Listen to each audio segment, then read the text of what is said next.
Fala pessoal, eu sou o Vitor Matsubara, repórter multiplataforma de Automotive Business, e a gente está hoje aqui em Nova Odessa, no interior de São Paulo, para conhecer o novo Nissan Sentra, que está em sua 8ª geração no mercado brasileiro, 8ª geração essa global. E quem está aqui comigo hoje, uma presença muito especial, é Fernando Miragai, editor de soluções de conteúdo de Automotive Business, né Mira? Isso aí, Vitinho. Vitinho, obrigado aí pela apresentação. E a gente vai falar de um carro, né, que até causa um pouquinho de estranheza. A gente só vai a lançamento de SUV, e eis que temos um sedã médio, um segmento que muita gente dava como morto, né, encerrado.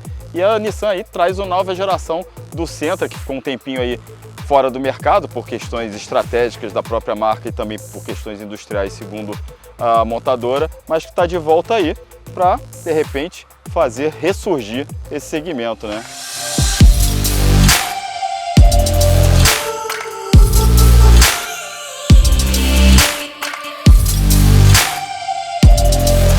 E o Sentra, o segmento de sedãs médios como um todo, né, é praticamente que a Nissan está indo na contramão, né, remando contra a maré, já que, como o Mira falou, os SUVs hoje são a bola da vez, mas a Nissan pretende conquistar aqueles clientes que ficaram um pouco órfãos do Honda Civic, que continua em linha, mas importado com um preço bem elevado, né, em relação tanto ao Sentra como ao Corolla. E hoje a gente vai falar de tudo que o Sentra traz de interessante para tentar conquistar o seu espaço nesse segmento que ainda é dominado pelo Corolla.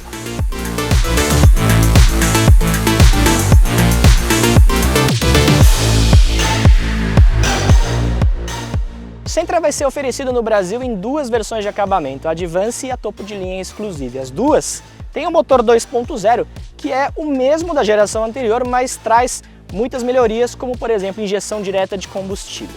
Um detalhe importante é que ele é movido apenas com gasolina, entrega 151 cavalos, torque máximo de 20 kg, força meta. E falando um pouquinho também de desempenho, né? Daqui a pouco a gente fala de consumo, mas talvez o Mira quer falar alguma coisa? Sim. Como você falou, né, é um projeto de motor já conhecido, mas que trouxe essas melhorias, como injeção direta, variação dos comandos, o comando eletrônico das válvulas. Isso aí se refletiu não só no desempenho, a gente tem um desempenho bem mais interessante, como a gente vai detalhar um pouquinho daqui a pouco, mas também o desempenho é mais econômico, como o Vitinho agora vai revelar no consumo. Exatamente, falando agora dos números de consumo divulgados pela Nissan, 11 km por litro na cidade, 13,9 km por litro na estrada. E sobre performance, 0 a 100 km por hora em 9,4 segundos, velocidade máxima de 200 km por hora, lembrando, abastecido apenas com gasolina, não tem opção flex.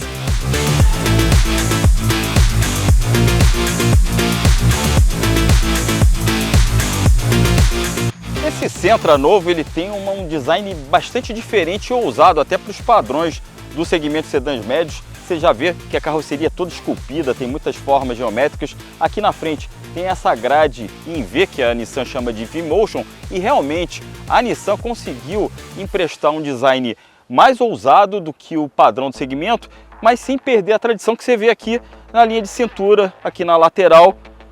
A gente tem umas rodas aqui bonitas, aro 17, mas você vê também aquele estilo mais tradicional, né, Vitinho? Do segmento sedãs médios. Exatamente, ele tem um estilo mais fluido, né, bem com linhas bem esportivas. E tem um detalhe bem interessante aqui, eu vou pedir para o Cláudio chegar um pouquinho mais perto, aqui na coluna C, que é justamente essa divisão aqui, né? É uma solução de design muito comum em SUVs, até o próprio Nissan Kicks foi um dos precursores dessa tendência, né, que hoje praticamente todos os lançamentos têm essa linha de design, e tem um teto Biton, que o Sentra é o único modelo da categoria que tem essa solução de duas cores aqui no caso, né, carroceria branca, teto preto brilhante, né? O Sentra é o único modelo que oferece isso na categoria de sedãs. Isso é comum em SUVs, mas no segmento de sedãs nem tanto. Para terminar esse capítulo de design, falando um pouquinho da traseira, continua com essas linhas arrojadas que a gente viu ali na frente e também na lateral. É parecido sim com os outros carros, como o Versa, por exemplo, mas ele tem personalidade própria e, como o Mira falou, um estilo bem diferente da maioria dos concorrentes da categoria de sedãs.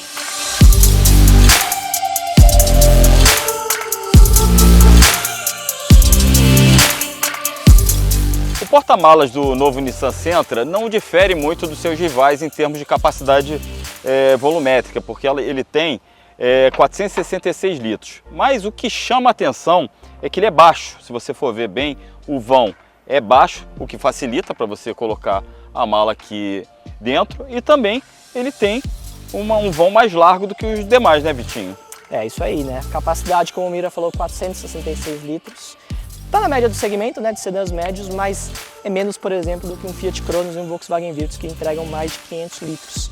E tem um detalhe importante também, que não necessariamente positivo, que é justamente essa solução pescoço de ganso, conhecida informalmente desse jeito, né, que acaba tirando um pouco do espaço para as bagagens, né, pode até acabar amassando, né, a bagagem, machucando, né? Como for.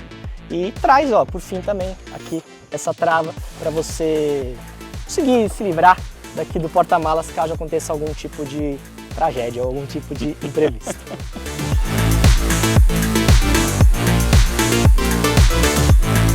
Essa 8ª geração global do Sentra que chega ao Brasil, ela melhorou bastante. E isso você percebe logo ao volante do carro, porque ele tem uma dinâmica mais apurada, né, Vitor? Você sentiu isso? Eu achei a direção bem mais direta, que se a gente for comparar com o antigo sedã, que eu achava que ele tinha um acerto muito macio, e também na questão do isolamento acústico, me chamou muito a atenção. Sim, é um carro muito mais refinado, né? De condução.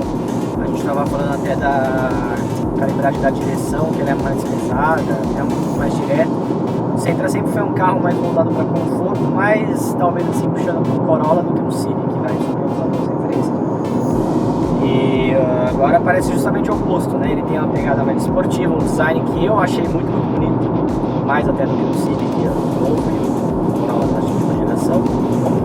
E, enfim, é um carro muito mais refinado mesmo, né? Acho que a palavra é certa. E bem equipado, bonito, enfim, o preço está muito competitivo também. Eu acho que pode... Não vai vender muito, né? Porque as pessoas compram SUV, mas dentro desse público aí ele pode ter um bom desempenho, inclusive para quem gostava do Civic.